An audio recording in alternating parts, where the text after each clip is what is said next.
This is one of my favorite concepts around wealth, and it's called wealth is a team sport. Now, consider this quote by John Rothschild, who is one of the wealthiest people to ever walk this planet. Listen to this.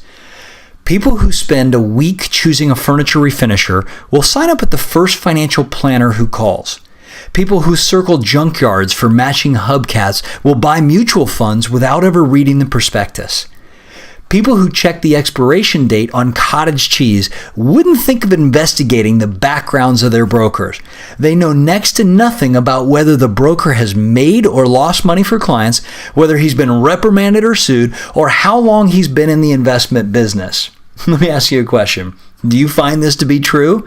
We investors spend so much time looking for the best deals in life, right? And considering these minute details of how to save more money. Yet, many people don't take the time to really know their financial situation and their options. So by shifting your relationship with money and finding ways to create wealth and make it fun, you can start to focus on what you're great at and recruit others to help you grow your wealth and stop trying to do everything on your own. I'll tell you this, I am great at creating cash flow. I am not the best at managing it, and I am definitely not the best at investing it. There are people who literally invest 8, 10, 12 hours a day figuring out what the best investments are. How can I compete with that? That's not what I do. So in order for you to build ultimate financial health, it's imperative that you have a team of professionals who you know and you trust who can advise you throughout your life so that you can start to make smart decisions regarding how to invest and, more importantly, how to grow your money. It's imperative to have reputable professionals around you.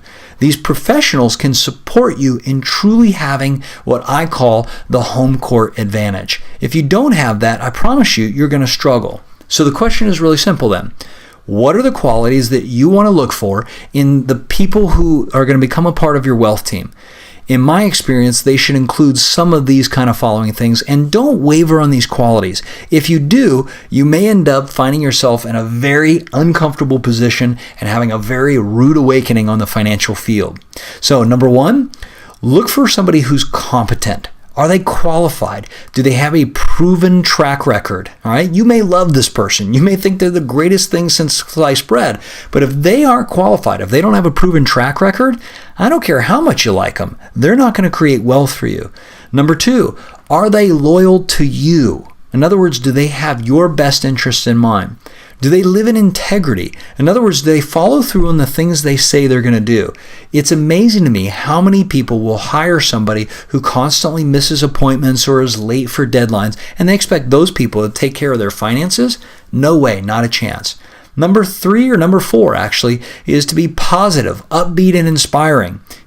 I have found in my life experience that optimists make incredible investors.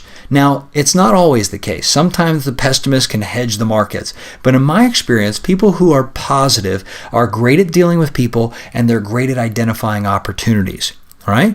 So I want to make sure that my people inspire me, not just with who they are, but with the results that they're producing. And the last piece, I want to be able to trust them. I want to be able to trust them that they're going to tell me when things are going well, and I want to be able to trust them that they're going to tell me when things are not working, because it's just as important to get out of the markets as it is to get into the markets. So, some other qualities, I look for people who are passionate about the business that I'm in. Not just the business that they're in, but the business that I'm in. If they're not into it, I don't want them managing my money. I want them to be my advocate. I want them to be my champion. And I want them to listen to my concerns.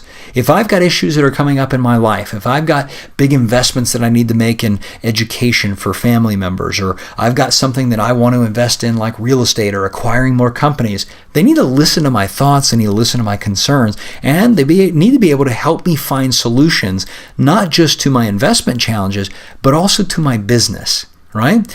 I've also found that if they're aligned with my core values, that is a big deal. And let me give you an example. Right now, I'm managing a trust, okay? And this trust has, it's got a sizable sum of money in there.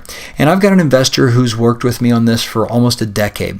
I was having a conversation with him the other day doing our quarterly reviews, and he was sharing with me where he wanted to invest a chunk of money.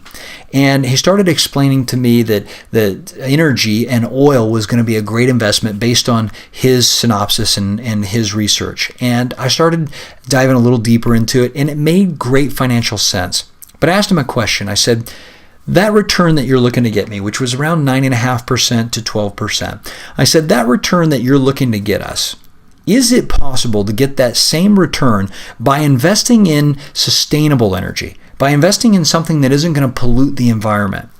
And he paused for a minute and he goes, yeah, it probably is. And I said, good. I've been looking at a couple of investments. I'd like you to dive in deeper.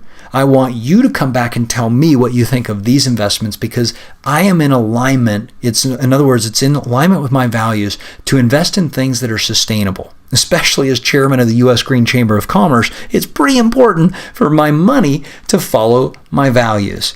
And he said, I believe that that's a great solution. Why don't I look deeper into it and see if we can get the kind of returns by investing in that? And I told him, I said, Jerry, that's fantastic. Why don't you do me a favor? If it's going to work for me, why don't you invest some of your money and some of your other clients' money in it too, so we can shift the balance of power to more sustainable energy? And he goes, you know what? I think that's a great idea. Let's see how we can do that. All right. Now, some other qualities, you want to make sure that they're honest and open. If you can't have those kind of conversations with your advisors, you may need to look around for other advisors. And the final piece is make sure that they're proactive in supporting your goals. My mom shared with me something that was really important to her and why she chose her advisor. And she said, Jim, one of the main reasons that I've chosen my advisor, and he's worked with her for many decades now and has done very well for her. She said, one of the main reasons that I chose him was because my mom, in other words, my grandmother, chose him, and she had one goal. She wanted to be able to leave an inheritance to all of her living children. She had 6 living children at the time. She said there was nothing more important to your grandmother than to make sure that she had passed on a legacy that allowed all of us to have a little bit better life. So make sure that your advisors are proactive in supporting your goals, your dreams, your legacy. Because at the end of the day, if they're doing that, you get to win. So I hope you now understand that wealth is a team sport. And by choosing the players on your team to make sure that, number 1, you like them and trust them, and number 2, that they're competent, that they are giving you a proven result, if you have that, then I promise you this, you're going to be further ahead than most people in the game of wealth. This is Jim Bunch saying, until we connect again, have fun, and remember, it's your choice to create your ultimate life.